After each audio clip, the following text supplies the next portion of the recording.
ஓம் சாந்தி. எல்லோரும் நலமாக இருக்கீங்களா? ஸோ வெறும் 46 வயதில் நடிகர் ரோபோ சங்கர் அவர்கள் இறந்துருக்கிறது கண்டிப்பாக எல்லோருக்கும் ஒரு பெரிய அதிர்ச்சியை கொடுத்துருக்கும். ஆனால் அந்த 46 வயதிலே தன்னுடைய மகளுக்கு திருமணம் செஞ்சிட்டார். அது ஒரு பெரிய ஆறுதல். ஸோ சிறு வயதில் திருமணத்திற்கு முன்பு அவர் மிஸ்டர் மதுரை, மிஸ்டர் தமிழ்நாடுன்னு ஆணழகனாக இருந்திருக்காரு. மிஸ்டர் இந்தியா அந்த மாதிரிலாம் ஆகணும் அப்படின்லாம் நினச்சிருக்கிறாரு. அதுக்கப்புறம் திருமணம் ஆகிட்டதுனால குடும்பத்தை பார்த்துக்கணும் அப்படிங்கிறதுக்காக வேலையை தேடி குறிப்பாக இந்த கூத்து போன்ற விஷயங்களில் அவர் கலந்துக்கிறார். உடம்பு ஃபுல்லாக பெயிண்ட்டு அடித்து அப்படியே இருந்திருக்கார். ஸோ அந்த பெயிண்ட்டு உடம்புக்குள்ளே போய் அவருக்கு மஞ்சள் காமாலை வருது அப்போவே. ஸோ அதுக்கப்புறம் அதிலேருந்து வெளில வந்துட்டார். அதுக்கப்புறம் இப்போ ஒரு 2 வருடம் முன்பு மறுபடியும் அதே மஞ்சள் காமாலை ரொம்ப சீரியஸ் ஆகிட்டார். நல்ல திடகாத்திரமாக இருந்த மனுஷன் திடீர்னு விடன்னு போயிட்டார். ஆளே அடையாளம் தெரியாத மாதிரி. அதாவது அவர் பிழைப்பாரா, பிழைக்கிறதுக்கான வாய்ப்பே இல்லை அப்படிங்கிற நிலைமைக்கு எல்லோரும் அவரை யோசிக்க ஆரம்பித்த நேரத்தில் அவர் திரும்ப வந்தார். ஸோ அதுக்கு நக்கீரன் கோபால் அவர்கள் ஒரு ஆயுர்வேத டாக்டரை ரெக்கமெண்ட் பண்ணியிருக்கார். அது ஒரு முக்கியமான காரணமாக சொல்லப்படுது. ஸோ அந்த நேரத்தில் அவர் ஆக்சுவலாக டயட்லேருந்து உடம்பு குறைக்கணும்னு அவர் முயற்சியும் பண்ண நேரத்தில் திடீர்னு உடம்பு பயங்கரமாக குறையும்போது டக்குன்னு அவரால் கண்டுபிடிக்க முடியல. ஆனால் மனைவி கண்டுபிடிச்சிட்டாங்க. இது ரொம்ப அப்நார்மலாக, இன்னும் 1 மாதத்துக்கு 15 கிலோலமா குறையும், ஏதோ பிரச்சனை இருக்குது அப்படின்ட்டு ஒரு நாள் ஏதோ வாந்தி எடுத்துருக்கிறாரு போல இருக்குது. ஸோ ஆக்சுவலாக அவர் சொல்லும் பொழுது உடம்புல எங்கெல்லாம் ஓட்டை இருக்குதோ வாய் வழியாக மட்டும் இல்லை, எல்லா ஓட்டை வழியாகவும் ரத்தம் வந்தது அப்படிங்கிறார். ஸோ அந்த மாதிரி ஒரு ஸ்டேஜ் வரும்போது தான் அவர் ஹாஸ்பிட்டலுக்கே போக ஒத்துக்கிறார். ஸோ அப்போ டாக்டர் கம்ப்ளீட்டாக இங்கே 6 மாதம் நீங்கள் ஹாஸ்பிட்டலில் இருக்கணும்னு அவர் ஒத்துக்க மாட்டேன்னு சொல்லிட்டார். அதுக்கு பிறகு அவங்க ஒய்ஃப் நீங்கள் என்னெல்லாம் பார்த்துக்குவீங்கன்னு எனக்கு லிஸ்ட்டு கொடுங்க, நான் அதே மாதிரியே கண்டிப்பாக பார்த்துக்கிறேன் அப்படின்னு சொல்லி அழைச்சிட்டு போயிருக்கிறாங்க. ஸோ இங்கே கவனிக்க வேண்டிய ஒரு விஷயம் என்னென்னா, ஒரு உயிரே போகக்கூடிய சூழ்நிலை வந்தாலும் என்னை நான் மாற்றிக்க மாட்டேன் அப்படிங்கிற ஒரு நிலை அவர்கிட்ட அப்போவே காணப்பட்டு இருக்குது. அதுக்கப்புறம் பார்த்தா நிறைய தண்ணி அடிக்கிறது, கறிமீன் சாப்பிட்றது, இந்த மாதிரி இருந்தவர் அதெல்லாம் பண்ணக்கூடாது அப்படிங்கிறத அவரால் ஏற்றுக்க முடியல. பட் அந்த தண்ணி அடிக்கிறது கூட சரி ஓகே விட்டுடுறேன், ஆனால் கறிமீன் சாப்பிடாமல் என்னால் இருக்கவே முடியல அப்படின்ட்டு டாக்டர்கிட்ட கேளுங்கன்னு சொல்லி அதுக்கப்புறம் கொஞ்சமாக அந்த முட்டை வெள்ளைக்கரு இதை மட்டும் கொடுத்து அப்புறம் கொஞ்சமாக வந்திருக்கார். ஸோ தண்ணி அடிக்கிறதுக்கு ஈக்குவலாக கறிமீனும் ஒரு மனிதனை அடிமையாக்கும் அப்படிங்கிறது இதில் நிரூபணமாகுது. ஏன்னா இப்போ கறிமீன் சாப்பிட்டு தண்ணி அடிக்கிறாங்கன்னா நீங்கள் கறிமீன் சாப்பிட்டாலே மறுபடியும் தண்ணி அடிக்கணுன்ற எண்ணம் வரும். ஸோ அதன் காரணமாக இவர் மீண்டும் தண்ணி அடிக்கவும் ஆரம்பிக்கிறாரு. அப்படி தண்ணி அடித்து தான் மீண்டும் அது சீரியஸ் ஆகி இருக்குது அப்படின்ட்டு ஒரு நிருபர் சொல்லியிருக்கிறார். ஸோ அப்போ ஒரு ஷூட்டிங்கில் மயங்கி விழுந்து ஹாஸ்பிட்டலுக்கு எடுத்துகிட்டு போய் ஒரு வாரம் இருந்து நேற்று இரவு 8:30 மணி அந்த நேரத்தில் அவர் இறந்துருக்கிறார். அது உண்மையிலே ரொம்ப ஆச்சரியமாக இருந்துச்சுன்னா, இப்போ நிறைய சோஷியல் மீடியாவில் ஃபேக் நியூஸ் வர்றதுனால ஒருவேளை இது ஃபேக் நியூஸா அப்படின்னு டக்குன்னு போய் சேனலை பார்க்குறோம். எந்த சேனலில் வருது, நியூஸ் சேனலில் போய் சொல்ல மாட்டாங்க அப்படின்னு தோணுது. ஸோ அதுலேயும் அந்த கூத்து நேரத்தில் ஒரு ரோபோவாக நடித்தாராம். ரோபோ மாதிரி அந்த உடம்பை அசைக்கிறது, அதனால் அவர் ரோபோ சங்கர்னு சொல்லி அந்த பேர் அப்படியே இருக்குது. ஸோ அதுக்கப்புறம் சின்ன திரையில் கொஞ்சமாக ஃபேமஸ் ஆகி ஆல்மோஸ்ட் எல்லா முன்னணி நடிகர்கள் விஜய், அஜித் அப்படி எல்லாருடைய படங்கள்லேயும் அவர் நடிச்சிருக்கிறார். ஸோ இதில் அவர் தீவிர கமல் ஃபேனாக. அதை மெயினாக ஏன் சொல்கிறோம் அப்படின்னா, இது ஒரு முரண்பாடு இருக்குது பாருங்கள். நடிகர் மயில்சாமி கூட இறந்தார் இல்லையா? ஸோ அதுக்கும் ஒரு விதத்தில் அவர் அதிகமாக தண்ணி அடித்தது தான் காரணம். அதை பற்றி நிறைய மேடையில் வேறு பேசியிருக்கார். இதில் என்னென்னா, அவர் தீவிர எம்ஜிஆர் ஃபேன்றதை விட பக்தன்னே சொல்லலாம். அப்படி இருந்து எம்ஜிஆர் எந்த படத்துலையும் தண்ணி அடித்த மாதிரி நடிக்கிறது கிடையாது. தண்ணி அடிக்கிறது தப்புன்றதை தான் அவர் நிறைய படங்களில் சொல்லியிருப்பார், நிஜத்துலையுமே சொல்லியிருப்பார். அப்போ அவருடைய ஃபேனாக இருந்தும் எப்படி இவங்க தண்ணி அடிக்கிறாங்க. அதே மாதிரி தான் இவரும் கமல் ஃபேனு. கமல் வந்து அந்த கேரக்டருக்காக மேபி ஏதோ ஒரு சில படங்களில் தண்ணி அடிச்சிருக்கலாம். பட் பெரும்பாலும் அது இருக்காது. தூங்காதே தம்பி தூங்காதே அது மாதிரி ரொம்ப ரேரான படத்தில் தான் அடிச்சிருப்பார். மற்றபடி மேடையில் அவர் பேச மாட்டார். அது ஒரு உண்மையிலே நல்ல விஷயம் இல்லையா? அதே மாதிரி வந்து அவர் நான் இந்த பொண்ணை லவ் பண்ணேன், இந்த பொண்ணை பார்த்தா எனக்கு பிடிச்சிது, இந்த மாதிரியும் அவர் பேசுனதே கிடையாது. அது உண்மையிலே மற்றவர்கள் ஃபாலோ பண்ண வேண்டியது. இப்போ ரஜினி போன்றவர்கள்லாம் வந்து சிவகார்த்திகேயன் கூட ஏதோ ஒரு ஃபங்க்ஷனில் சாய் பல்லவி அண்ணான்னு சொன்னது வந்து ரொம்ப அப்படியே ஃபீல் பண்ணி பேசினார். இத்தனைக்கும் அவருக்கு திருமணமாகி குழந்தையெல்லாம் இருக்குது. ஸோ அதை ஏன் அப்படி பண்ணுறாங்க? அது ஒரு தப்பான முன்னுதாரணத்தை சமுதாயத்துக்கு விதைக்குது அப்படிங்கிறது அவங்களுக்கு தெரியலையா அல்லது அதை பற்றி கவலைப்படலையா அப்படின்னு தெரில. பட் இந்த விஷயத்தில் உண்மையிலே கமல்ஹாசன் அவர்களை பாராட்டணும். அவர் எங்கேயுமே இந்த பெண்ணை பார்த்து நான் மயங்கினேன் இப்படியெல்லாம் அவர் பேசினதே கிடையாது. அதேமாரி இந்த தண்ணி அடித்தேன், அவர் அடிப்பாரா இல்லையான்னு தெரியாது. ஆனால் அதை பற்றி அவர் பேசுனது கிடையாது. ஸோ அப்படி அவருக்கு ரசிகனாக இருந்துட்டு இவர் எப்படி தண்ணி பழக்கத்துக்கெலாம் அடிமையானார் அப்படிங்கிறது ஒரு பெரிய ஆச்சரியமாக இருக்குது. ஸோ என்னென்ன சின்ன வயசுலேயே அவர் பாடி பில்டராக வந்து கடைசி வரைக்குமே அவர் அந்த ஜிம்முக்கு போகலன்னா பைத்தியம் பிடிச்ச மாதிரி இருக்கும். அதனால் கடைசி வரைக்கும் அவர் எக்ஸசைஸும் பண்ணார். இப்போ வந்து எக்ஸசைஸ் பண்ணுறதுனால உண்மையிலே உடம்பு ஆரோக்கியமாக இருக்குமான்றதே ஒரு பெரிய டவுட்டாக இருக்குது. ஏன்னா நிறைய ஜிம் மாஸ்டர் பாடி பில்டர்ஸ்லாம் இறந்துக்கிட்டே இருக்கிறாங்க. எக்ஸசைஸ் பண்ணும்போதே வேறு இறக்குறாங்க. புனித் ராஜ்குமார் இறந்தார். இது தொடர்ந்து வந்துக்கிட்டு இருக்குது. ஏன்னா ஒரு குறிப்பிட்ட வயது அந்த ஒரு 30-40 அதை டச் பண்ணும்போது எக்ஸசைஸ் எல்லாம் குறைச்சிக்கிறது ரொம்ப நல்லது. எக்ஸசைஸ் முக்கியம். பட் இந்த மாதிரி அளவுக்கு அதிகமான வெயிட்டு தூக்கிட்டு பண்ணுறதெல்லாம் உண்மையிலே தேவையில்லாதது. ஸோ அதுலேயும் அவர் வந்து காமெடி ரோல் தான் பண்ணியிருக்கிறாரு. அதுக்கு உடம்பு அவசியமும் கிடையாது. இப்போ ஒரு ஹீரோவாக இருக்குன்னா கூட மேபி 6 பேக் வரணும் அப்படி இப்படின்னு பண்ணலாம். ஸோ அது தேவையில்லாத ஒரு அப்சஷன் தான். இந்த மாதிரி உடம்பு வந்து அப்படியே ஒரு சிலை மாதிரி செதுக்கி வச்ச மாதிரி வச்சுருக்கணும் அப்படின்னு நினைக்கிறது ஆணுக்கும் தேவையற்ற விஷயந்தான், பெண்ணுக்கும் தேவையற்ற விஷயந்தான். ஏன்னா அது உயிரையே பறிக்கக்கூடிய யமனாக மாறுது. ஸோ உடம்பையே கண்ட்ரோலில் வச்சுருக்க முடியல இல்லையா? அப்படி இருந்தது திடீர்னு ஒல்லியானார், அதெல்லாம் ஓகே. பட் அப்படியே அதை வச்சுருந்தாலும் அது முக்கியம் கிடையாது. மனசை கண்ட்ரோலாக வைக்கிறது தான் முக்கியம். அது அவருக்கு கொஞ்சம் கூட இல்லைன்றது. அந்த கறிமீன் சாப்பிடாமல் என்னால் இருக்கவே முடியல, என்னால் ஊர் சுற்றாமல் இருக்கவே முடியல, அதை வச்சு பெரிய சண்டையெல்லாம் நடக்குமா அந்த டைமு.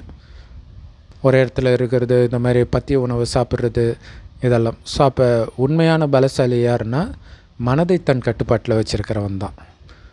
ஸோ குறிப்பாக ஒரு இன்டர்வியூ பிஹைண்ட் ஒர்ட்ஸ்லன்னு நினைக்கிறேன், அதில் நக்கீரன் கோபால் அவர்கள் கூட பேசியிருந்தாங்க. ஸோ அதில் பார்த்திங்கன்னா அவருடைய மனைவி ஒரு சகோதரி இன்டர்வியூ பண்ணுறாங்க. அதில் வந்து அந்த அவருடைய மனைவியோடைய மெச்சூரிட்டி ரொம்ப மெய்சில் இருக்க வைக்கிறதா இருந்துச்சு. ஏன்னா அந்த கேட்குற கேள்விகள் நிறைய வில்லங்கமான கேள்விகள்லாம் இருந்துச்சு. அதை கணவன் கொடுக்குற பதில் கூட இன்னும் கொஞ்சம் அவங்கள டென்ஷன் படுத்துகிற மாதிரி சில பதில்கள் வரும்போது கூட அவங்க டக்குன்னு அதை சமாளித்து ரொம்ப மெச்சூர்டாக பதில் சொன்னது வந்து ரொம்ப ஆச்சரியமாக இருந்தது. ஏன்னா அவர் அந்த 2 வருடம் முன்பு பிழைத்து வந்ததற்கு காரணமே அவருடைய மனைவி தான் சொன்னது 100% உண்மை தான் அப்படிங்கிறது அவங்க பேசுகிற விதத்திலே நம்மளால் புரிஞ்சிக்க முடியுது. அதுக்கேற்ற மாதிரி அனுசரித்து போகிறது. ஸோ அதில் குறிப்பாக 2 வருடம் முன்பு அவர் சீரியஸாக இருக்கும்போது ஏதோ ஒரு சினிமா வாய்ப்பு வந்து தான் அந்த மாதிரி ட்ரீட்மெண்ட் எடுத்துகிட்டு இருக்கும்போது டாக்டர் வந்து கண்டிப்பாக ரெஸ்ட் எடுக்கணும்னு சொன்ன டைமில்.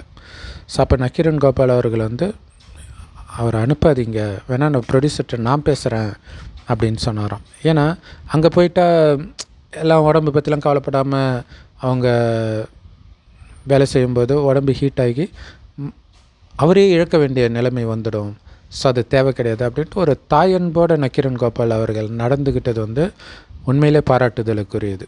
ஏன்னா இது ரொம்ப முக்கியமான விஷயம். நிறைய பேர் வந்து தூக்கத்தை கெடுக்கிறது, பட்டினி கிடக்கிறது, அல்லது தேவையில்லாமல் அதிகமாக சாப்பிட்றது, இது எல்லாமே வந்து உடலை அழிச்சிடுது இல்லையா? அவங்க வந்து நிறைய சம்பாதிச்சு கூட இதுக்கு முன்னாடி கூட ஒரு நடிகர் அது மாதிரி இறந்தார், சீரியல் நடிகர் மாரிமுத்துன்னு நினைக்கிறேன்.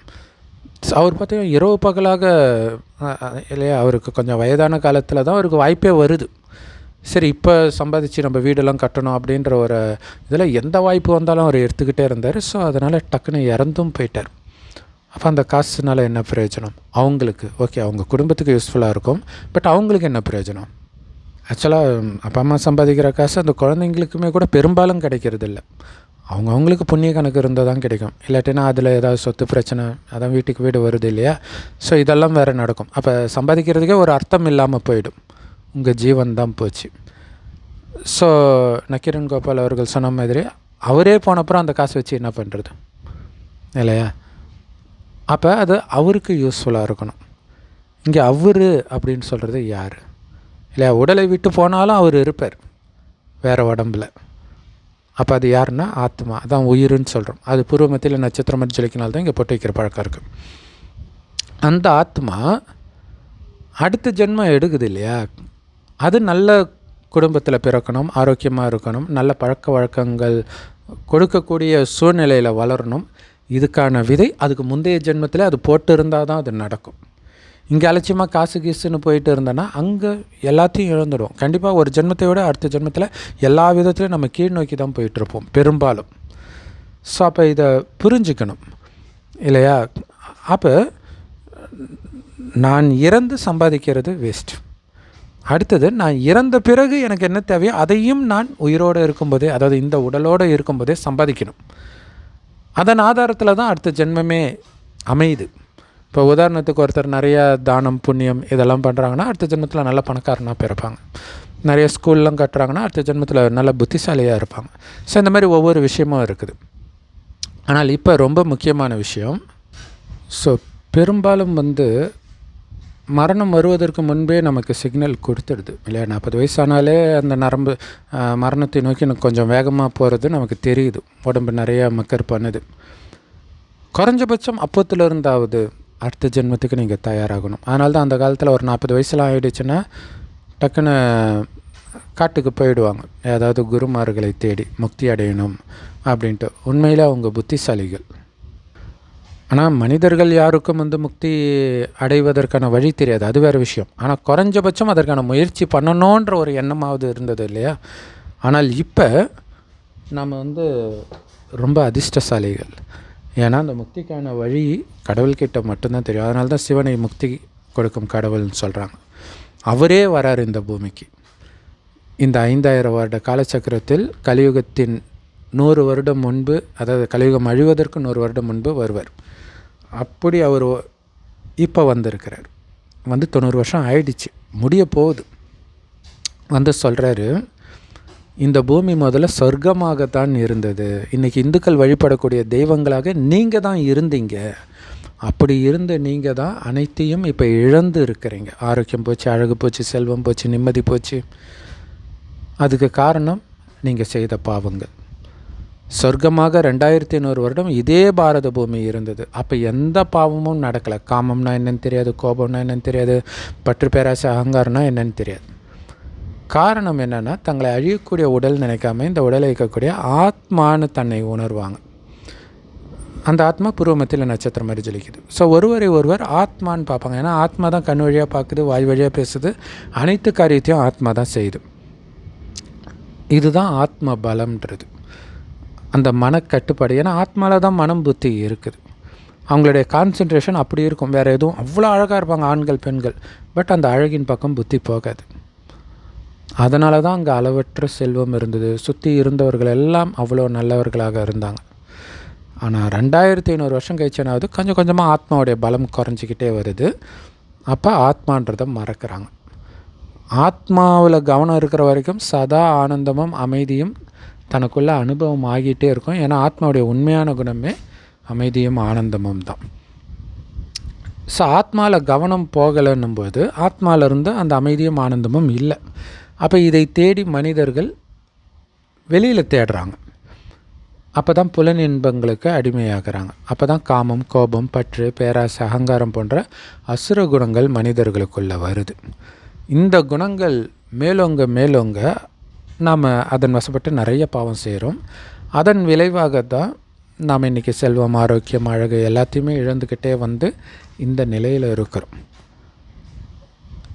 அதனால தான் வீட்டுக்கு வீடு சொத்து பிரச்சனை, நம்பிக்கை துரோகம், நாடுகளுக்கு இடையில் யுத்தம், விதவிதமான நோய்கள். பாருங்கள், கேரளாவில் பிரெயின் ஈட்டிங் அமீபா அப்படின்ட்டு ஒரு அமீபாவின் மூலமாக 69 பேருக்கு அந்த நோய் வந்திருக்குது. 19 பேர் இறந்தே போயிட்டாங்க. கொரோனாவோட டெத் ரேட்டு பயங்கரமாக இருக்குது. இதெல்லாம் நடந்தே தீரும். ஏன்னா உலக அழிவு நேரம் நெருங்கிடுச்சு. ஆனால் இனி இதே பூமி சொர்க்கமாக போகுது. அங்கே போகிறதுக்கான வழியை கற்றுக் கொடுக்குறார். கடவுளே வந்து கற்றுக் கொடுக்குறார். சொர்க்கத்தில் ஆத்மான்ற உணர்வில் இருந்ததுனால தான் எந்த பாவமும் செய்யலை. இப்போ உடம்புன்ற உணர்வில் இருக்கிறனால தான் இவ்வளோ பாவம் செய்கிறீங்க. அப்போ நான் உடம்பு கிடையாது, இதை இயக்கக்கூடிய ஆத்மா நான், புருவ மத்தியில் நட்சத்திரம் மாதிரி ஜொலிக்கிறேன் அப்படின்னு முதல்ல உணரணும். அடுத்தது இந்த ஆத்மாவின் தந்தை சிவ பரமாத்மாவை நினைக்கணும். அவர் செம்பொன் நிறமான ஒளி உலகத்தில் நட்சத்திரம் மாதிரி ஜொலிக்கிறார். அவரைத்தான் அல்லாஹ் பரமபிதான்றோம், கடவுள் ஒருவரே. ஸோ உங்களை ஆத்மான்னு உணர்ந்து, எனக்கு உடம்பே கிடையாது, வெறும் ஆத்மா, என்னுடைய தந்தை சிவபரமாத்மா இல்லையா. நிறைய பாவம் செஞ்சு பாவம் சேர்ந்துடுச்சு. அது ஆத்மாவை பலகீனமாக்கிடுச்சு. அதனால தான் பல விஷயங்களுக்கு நாம் அடிமையாக இருக்கிறோம். ஸோ அதிலிருந்து விலகணுன்னா, நான் உடம்பே கிடையாது, ஆத்மான்ற உணர்வில் இருந்து ஆத்மாவின் தந்தை சிவபரமாத்மாவை எந்த அளவுக்கு நினச்சிக்கிட்டே இருக்கிறீங்களோ அந்த அளவுக்கு ஆத்மா பலம் பெறும். தனியாக உட்காந்து தான் நினைக்கணும்னு அவசியம் இல்லை. தனியாக உட்காந்து நினைக்கணும், ஆனால் 24 மணி நேரம் அப்படி உட்காந்து நினைக்க முடியாதுல்ல. ஆனால் 24 மணி நேரம் அவரை நினச்சி தான் ஆகணும். ஏன்னா 2500 வருடம் செய்த பாவங்கள் இருக்குது. அதை அழிக்கணும்னா சாதாரண விஷயம் கிடையாது இல்லையா. அப்போ எந்த காரியம் செய்தாலும் புத்தியினால் நான் ஆத்மா சிவனுடைய குழந்தை, என் அப்பா எப்படி பரிசுத்தமாக இருக்காரோ அதே மாதிரி நானும் பரிசுத்தமாகணும். அப்படி என்னை பரிசுத்தமாக்குறதுக்காக கடவுளே டீச்சராகி எனக்கு இந்த ஞானத்தை கொடுக்கிறார். இந்த ஞானம் எல்லா பிரம்மகுமாரிகள் ராஜயோக தியான நிலையத்திலும் முற்றிலும் இலவசமாக கிடைக்குது. யூடியூப் வெப்சைட்ஸில் இருக்குது அதோடைய லிங்க் இந்த வீடியோக்கு டிஸ்கிரிப்ஷனில் கொடுக்குறோம். அவசியம் பார்த்து பயன்பெறுங்கள். ஓம் சாந்தி. தேங்க்ஸ் ஃபார் வாட்சிங்.